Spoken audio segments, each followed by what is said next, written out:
समस्त गोपिन की जय जय श्री राम, जय जय श्री राम, जय जय श्री राम। जिस स्थान पर अभी हम और आप सब विराजमान हैं,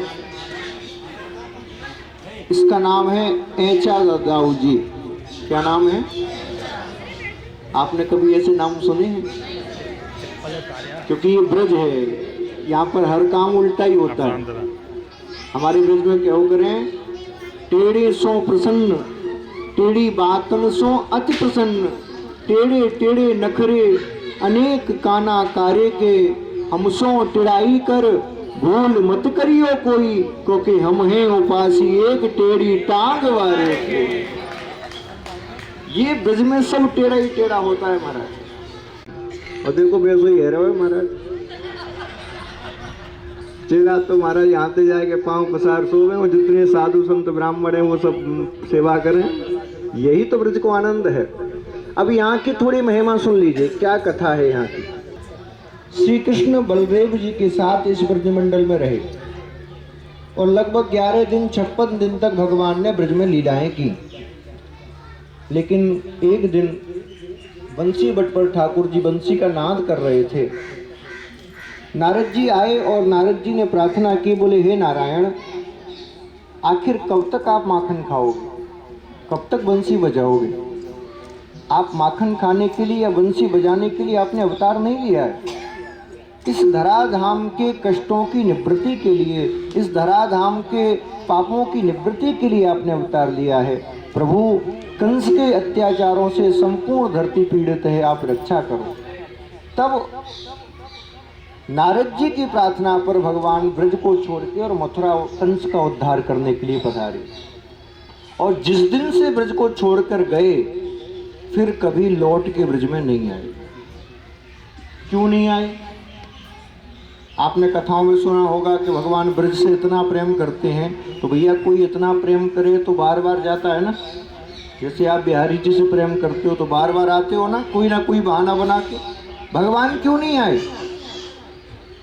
भगवान लगभग 125 वर्ष तक इस धरती पर रहे, लेकिन एक भी बार लौट के नहीं आए। क्यों नहीं आए? क्योंकि भगवान जानते थे कि यदि मैं एक बार ब्रज आ गया तो ब्रजवासी इतना प्रेम करते हैं, इतना प्रेम करते हैं कि फिर मुझे जाने ही नहीं देंगे। इसलिए भगवान लौट के नहीं आए। जहाँ भी समय मिलता तो ब्रजवासियों की बड़ाई करते हैं। बार बार जब ब्रजवासियों की बड़ाई की तो कुछ द्वारकावासी, कुछ पत्नियां थोड़ा सा ब्रजवासियों से ईर्ष्या करने लगे। बोले आखिर उस गांव में रखा क्या है?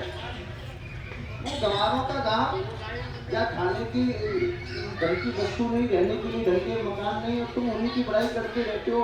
या 56 लोग तुम्हें खाने मिलते हैं, सोने के सिंहासन पर बैठते हो, सोने की महलों में रहते हो, तुम ब्रजवासियों की बड़ाई करते रहते हो। आखिर ऐसा क्या है तुम्हें जो हमें नहीं? भगवान ने कहा कि ऐसे नहीं मानेंगे, इनको ब्रज की महिमा भी पता नहीं है। भगवान ने एक लीला रची, और क्या लीला रची? भगवान बीमार हो गए। अद्भुत घटना। अब द्वारकाधीश बीमार हुए हों, बड़े बड़े वैद्य आए, हकीम आए, इलाज कर करके थक गए, लेकिन किसी को यही नहीं पता चल रहा कि बीमारी क्या है। थक गए सारे, द्वारका में हाहाकार मच गई, द्वारकाधीश बीमार हैं, अब क्या करें? नारद जी का आगमन हुआ। नारद जी ने कहा, बोले प्रभु ये क्यों नाटक कर रहे हो? ये क्या है, क्या लीला है, क्या चाहते हो? हमें वैसे ही बता दो, हम आपकी मन की इच्छा पूरी करवा देंगे। नारद जी मन है भगवान के। भगवान जो चाहते हैं वो नारद जी उसकी भूमिका तैयार करते हैं। बीमार का इलाज हम ही तो करते हैं। जो काम, क्रोध, लोभ, मद, मोह, माया, ईश्वर की बीमारी हम लोगों को हो गई है, उसका इलाज संत ही तो करते हैं। नारद जी ने कहा मैं इलाज करूंगा। नब्ज तोड़ी और पता किया, बोले बीमारी क्या है? तो सबने एकजुट होकर कहा, बोले महाराज बताओ क्या बीमारी है? बोले बीमारी पता चल गई। क्या?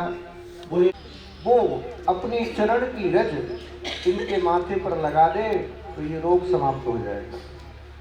अब तो जितने वहाँ खड़े थे, पत्नियां, सुने द्वारकावासी, सबने कहा इसमें क्या बड़ी बात है, लो हम अभी लगाए देते। नारद जी ने कहा लगा तो दोगे, लेकिन सुनो, ये नारायण हैं, द्वारिकाधीश हैं, यदि आपकी चरण रज इनके माथे पर जाएगी तो आप सबको नरकों में जाना पड़ेगा। अब आओ कौन आएगा लगाने? जितनी लंबी लंबी बात कर रहे थे, हम लगाएंगे, सब पीछे हो गए। सारी पत्नियों से कहा, हाँ जी तुम्हारी तो पत्नी है, लगाओ, नरकों में जाओ तो चली जाना, पति तो स्वस्थ हो जाएगा ना। हमारा हम ना लगा सके, हम तो हमारे पति कैसे लगाएंगे? कोई भी एक भी व्यक्ति द्वारिका का तैयार नहीं हुआ। भगवान ने कहा देख लिया प्रेम, अब मैं बताता हूँ नारद जी तुम्हें दवाई कहाँ मिलेगी, तुम ब्रज जाओ, और ब्रज जाके मेरे ब्रजवासियों से कहना कि द्वारिकाधीश बीमार है। नारद जी ब्रज आए, ब्रजवासियों से कहा, बोले गोपियों कृष्ण का संदेश लेके आया हूँ, सारे काम दाम छोड़ के गोपियां दौड़ी, बताओ क्या बात है, क्या बात है? तो कहा तुम्हारे कृष्ण पर संकट है। इतना सुनते ही सारी गोपियां रुदन करने लगी। नारद जी हमें बताओ, प्राण देकर भी अपने कृष्ण की रक्षा करेंगे, क्या संकट है? तो कहा उनको विरह रोग हो गया है। उपचार क्या है? बोले कोई प्रेमी अपने चरण की रज उनके माथे पर लगा दे तो रोग समाप्त हो जाए।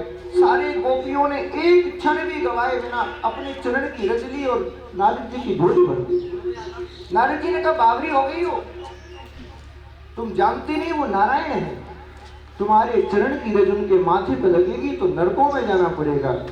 सारी प्रजांगनाएं एक स्वर में बोली, बोले नारद जी हमारे प्रियतम यदि हमारे नरक में जाने से सुखी होते हो, उनकी बीमारी का इलाज होता हो तो एक नहीं हम जन्म जन्मांतर तक के लिए नरक में जाने के लिए तैयार हैं।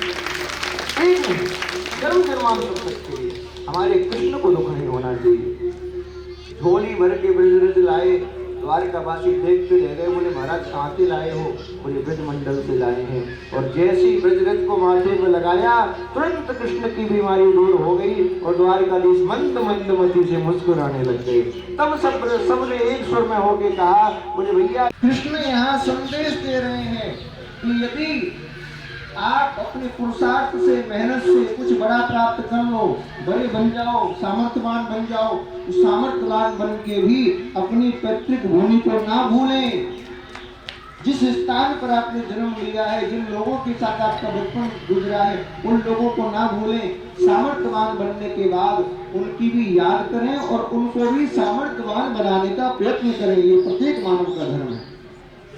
हम क्या करते हैं, धन दौलत कमा लेते हैं और जिस घर में खेले थे, जिस घर में जन्म हुआ, उस गरीबी को भूल जाते हैं, उस घर को भूल जाते हैं। नहीं, ये हमें नहीं करना है। कृष्ण हमें सिखाते हैं